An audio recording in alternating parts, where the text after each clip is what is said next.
Tenth class के बच्चे ध्यान दें। टेंथ क्लास में हम टू स्टोरीज अबाउट फ्लाइंग का दूसरा हिस्सा पढ़ रहे हैं, द ब्लैक एरोप्लेन, जिसमें हम 1, 2, 3, 4, 5, 6 छोटे छोटे 6 हिस्सा पढ़ चुके हैं पैसे। और अब यहाँ पर हैं पेरिस वॉज अबाउट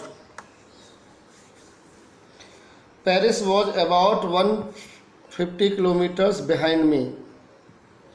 पेरिस मेरे पीछे 150 किलोमीटर दूर रह गया, यानी 150 किलोमीटर की यात्रा कर चुका है या उससे ज़्यादा कर चुका होगा।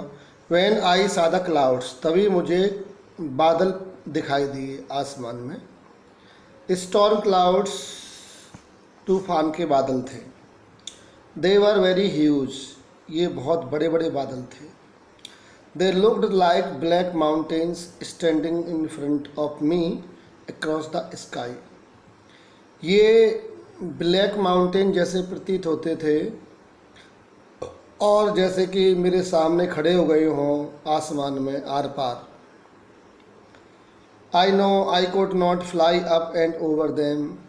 एज ए पायलट के रूप में मैं ये जानता हूँ कि ना तो मैं इनके ऊपर से उड़ा सकता और ना इनके साइड से उड़ा सकता, ना इनके अंदर से होकर उड़ा सकता।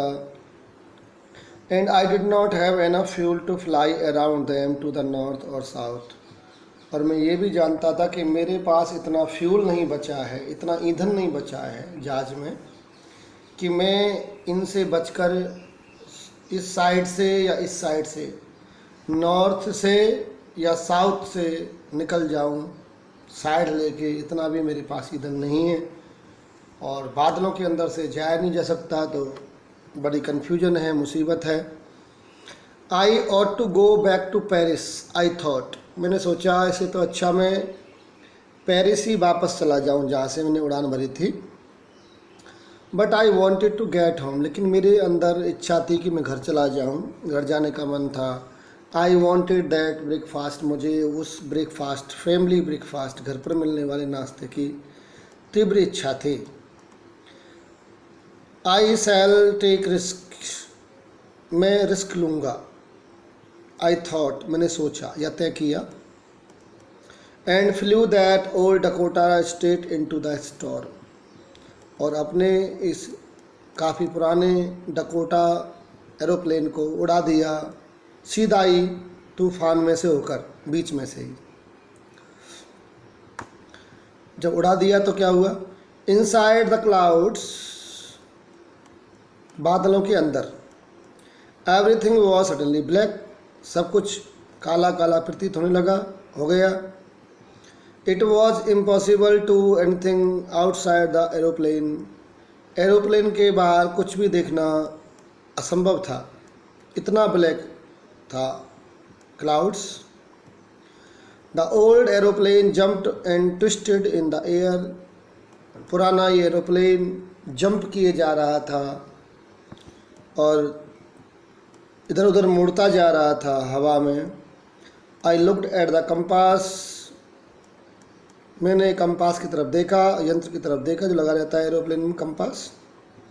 आई could not believe my eyes, मुझे अपनी आंखों पर विश्वास नहीं हुआ कंपास देखकर। क्यों?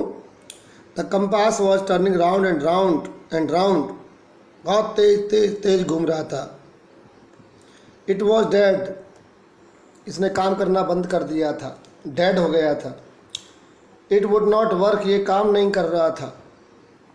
The other instruments were suddenly dead too, बाकी यंत्र भी जो हवाई जहाज के अंदर थे वो भी डेड हो गए। आई ट्राइड द रेडियो, मैंने फिर रेडियो को ट्राई किया। Paris control can you hear me, जैसे पायलट बोलते हैं उस तरह से पूछा। देयर वॉज नो आंसर, कोई जवाब नहीं मिला। The radio was dead too, radio भी डेड हो गया है। I had no radio no compass and I could not see where I was, ना तो मेरे पास रेडियो है ना कंपास है, कोई यंत्र नहीं, और मुझे ये भी दिखाई नहीं देता कि मैं इस समय कहाँ हूँ। I was lost in the storm, में तूफान में, बादलों के इस तूफान में पूरी तरह से खो चुका था। Then in the black clouds quite near me, तभी तभी then in the black clouds, काले बादलों में बिल्कुल मेरे पास, क्वाइट नियर मी, आई सा अनदर एरोप्लेन, मुझे एक और एरोप्लेन दिखाई दिया। It had no lights on its wings, इसके पंखों पर लाइट नहीं थी। But I could see it flying next to me through the storm, लेकिन इतना मुझे दिखाई दे रहा था, मैं ये देख पा रहा था कि यह बिल्कुल मेरे आगे आगे उड़ रहा था। आई could see the pilots face, मुझे उसके पायलट का चेहरा भी दिखाई दे रहा था। टर्न टूवार्ड्स मी, जो मेरी तरफ मुड़ा हुआ था। I was very glad to see another person, ऐसी मुसीबत में मैं एक और व्यक्ति को देखकर ग्लैड था, खुश था। ही lifted one hand and waived, उसने अपना एक हाथ उठाया और मेरी तरफ हिला दिया, इशारा किया। फॉलो मी, मेरे पीछे आओ। He was saying follow me, वो कहे जा रहा था मेरे पीछे आओ। He knows that I am lost, शायद वह जानता है कि मैं अपना रास्ता खो चुका हूँ। I thought he is trying to help me, मेरे विचार में वह मेरी सहायता करने का प्रयास कर रहा था। आज यहीं तक पढ़ेंगे, वीडियो को रोक रोक कर देखें, समझ में आएगा। Thank you.